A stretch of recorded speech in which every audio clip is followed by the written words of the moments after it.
வாழ்க வையகம், வாழ்க வையகம், வாழ்க வளமுடன்.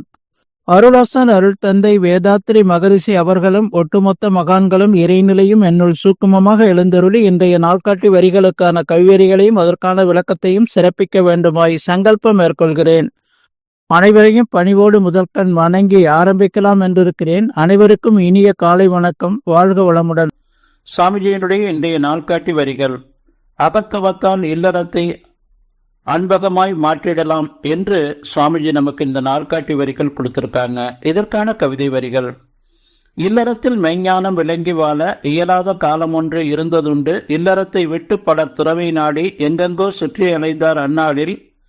இல்லறத்தில் கடமை செய்தே தவம் பயின்று இறைநிலை அறியுமுறை கண்டு கொண்டோம். இல்லறமும் துறவரமும் ஒன்றிணைந்த உயர் அறம் கண்டோம், மகிழ்ச்சி கொண்டோம் என்று சுவாமிஜி நமக்கு இந்த கவிதை வரிகள் கொடுத்திருக்கிறாங்க. சாமி என்ன சொல்றாங்க நாள்காட்டி வரிகள்ல? அகத்தவத்தால் இல்லறத்தை அன்பகமாய் மாற்றிடலாம். ஒரு இல்லத்துல மனவளக்கலை பயின்று அதை தினந்தோறும் செய்து வரக்கூடிய அன்பர்களாக குடும்ப உறுப்பினர்கள் அனைவரும் இருந்தாங்க அப்படின்னு சொன்னா அந்த குடும்பத்துல விட்டு கொடுத்து சகிப்புத்தன்மையோடு, தியாகியாக, சமநோக்கோடு, இறையற்ற தன்மையான அன்பும் கருணையும் நமக்குள்ள குடிகொண்ட கூடிய அந்த தெய்வீக நிலை ஒவ்வொருவருள்ளும் இருக்கும். அந்த குடும்பமே அன்பகமாய் மகிழ்ச்சியான ஒரு குடும்பமான, நிறைவான ஒரு குடும்பமாக இருக்கலாம். முற்காலத்துல 4 விதமாக பிரிச்சாங்க. பிரம்மச்சரியம், கிரகஸ்தம், வானப்பிரஸ்தம், சந்நியாசம் என்ற இந்த 4ஆக பிரித்து வைத்தாங்க. அதை சாமிஜி தூய தமிழ்ல சொல்வாங்க: இளமை நோன்பு, இனிய இல்லறம், அகத்தவம், தொண்டு என்று. அந்த குழந்தை பிறந்து உணர்வு தெரிந்து அந்த நாள் முதல் கொண்டு குருகுல வாசம், இளமை நோன்பு அவர்களுக்கு கற்றுக் கொடுப்பாங்க. அதன் பிறகு தொழில் செய்து குடும்ப வாழ்க்கையில ஈடுபட்டு குழந்தைகளை பெற்றெடுத்து அவர்களுக்கு செய்ய வேண்டியதெல்லாம் செய்துட்டு அதுக்கப்புறம் அகத்தவ காலம். அந்த ஏஜ் ஆகி அதுக்கப்புறம்தான் இந்த அகத்தவத்தில் ஈடுபட்டு அந்த அகத்தவத்தில் முழுமை பெற்றவங்க தொண்டுக்கு வந்தாங்க. அதுல எண்ணற்றவங்க முயற்சி செய்தாங்கன்னா அதுல ஒரு சிலர் தான் சக்சஸ் ஆக முடிஞ்சது. அப்போ நம்ம சாமிஜி இதை உணர்ந்து சூக்குமமாக அவங்க ஞானம் பெற்றதற்கு அப்புறம் பின்னோக்கி பார்க்கறாங்க. எவ்வளவு சிரமங்கள் இருக்கு என்பதை உணர்ந்து அதை எளிமைப்படுத்தி நமக்கு கொடுத்து, ஒவ்வொரு தனி மனிதனும், குடும்பமும், சுற்றமும், ஓர் உலகம், நம்முடைய மனவளக்கலை பயிற்சிகளை பயின்று உடல, உயிர, மனத, அறிவ அந்த இறையற்ற தன்மைக்கு மாற்றிக்கொண்டு வாழக்கூடிய அந்த குடும்பங்கள் அனைத்தும் மகிழ்ச்சியாக இருக்கும். மகிழ்ச்சின்னா என்ன?